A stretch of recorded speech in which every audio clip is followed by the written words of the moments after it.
Karl Anthony Towns est tellement efficace avec un ballon de basket entre les mains qu'il est vraiment difficile de comprendre pourquoi les Timberwolves ne lui donnent justement pas plus la balle. L'intérieur est l'un des meilleurs joueurs, si ce n'est le meilleur, de l'équipe, mais il n'est que la troisième option offensive quand Jimmy Butler est là. Il dispose par exemple de plusieurs possessions de moins que son jeune coéquipier Andrew Wiggins.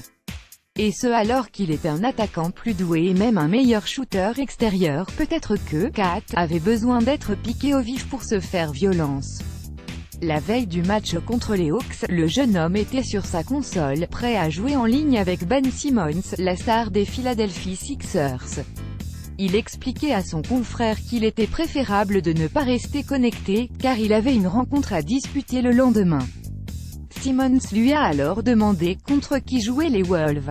Quand Towns lui a répondu qu'il s'agissait d'Atlanta, les deux amis ont eu un fou rire inévitable.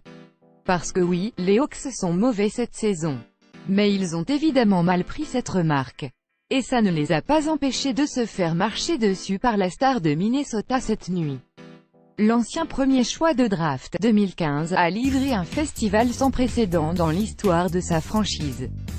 Il a planté 56 points, 19-32e au tir, 6-8e à 3 points, pour mener les siens à la victoire, 126-114. Kevin Garnett ou Kevin Love, deux superstars passés par Minneapolis, n'avaient jamais fait aussi bien. Le record, il est pour Kat. Espérons que ses coéquipiers continueront à l'alimenter en ballon parce que la qualification des Loups en play-off en dépend. Ils sont actuellement 7e avec 2 victoires d'avance sur les Clippers.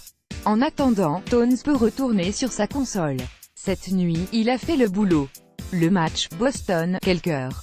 Il y a peu d'équipes qui ont autant été exposées aux blessures que les Celtics cette saison. Gordon Hayward, costard et salaire le plus imposant de l'effectif, s'est cassé la cheville 5 minutes après le coup d'envoi du nouvel exercice. Depuis, c'est l'hécatombe. Mais jamais les joueurs de Brad Stevens n'ont baissé la tête. Le coach a rafistolé son groupe avec des systèmes ingénieux et ses hommes ont fait preuve de courage et de détermination pour compenser l'absence de certains talents. Rien que cette nuit, Boston était privé de Kyrie Irving et Al Horford, ses deux All-Stars, mais aussi Marcus Morris et Marcus Smart, deux joueurs importants de la rotation. Clairement pas idéal pour affronter le Jazz, formation en plein boom et particulièrement dominante devant son public. À 2 minutes de la fin du match, les Celtics étaient donc menés de 6 points, 88-94. Moment choisi pour soudainement hausser leur niveau de jeu, notamment en défense. Ils ont complètement étouffé les attaquants du Jazz sur ces 120 dernières secondes. Et ils ont passé un 9-0 conclu par un panier à 3 points de Jaylen Brown, 21 points, pour arracher la victoire. La sirène a retenti juste après son panier. Victoire finale, 97-94. Un exploit de plus pour l'équipe qui compte le plus de remontées improbables cette saison. Un 4e succès de suite, aussi. Malgré toutes ces blessures, Boston a réussi à se hisser à la 2e place de la conférence Est avec 52 victoires en 75 matchs. Très fort. La performance, LeBron rejoint Jordan. Encore une très grande prestation de LeBron James cette nuit. Le King a marqué 41 points, pris 10 rebonds et délivré 8 passes décisives lors de la victoire des Cavaliers contre les Hornets, 118-105. Soit 866 matchs de suite avec au moins 10 points au compteur pour la superstar de Cleveland. Il fait ainsi aussi bien que Michael Jordan. Sauf catastrophe, il devrait donc faire mieux que le légendaire numéro 23 les Bulls lors de sa prochaine sortie.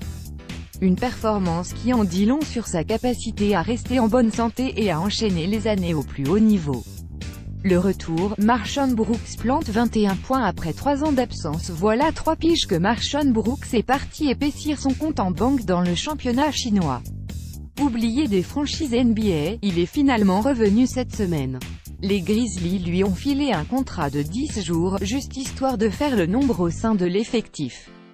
Brooks n'a pas tardé à se distinguer. Le joueur a inscrit 21 points pour sa toute première avec Memphis. Il en a même mis 14 dans le dernier quart-temps pour faire gagner son équipe contre Portland, 108-103, privé de Damian Lillard mais porté par CJ. McCollum, 42 points. Les Français, Gershon Yabusele le titulaire pas toujours utilisé par Brad Stevens, Gershon Yabusele était carrément dans le groupe de départ cette nuit. Il a joué 15 minutes, le temps de marquer 3 points. Rudy Gobert a lui compilé un double-double, 11 points, 10 RBDS. Frank Ntilikina est resté bloqué à 3 points et 6 rebonds en 24 minutes. Nicolas Batum a posté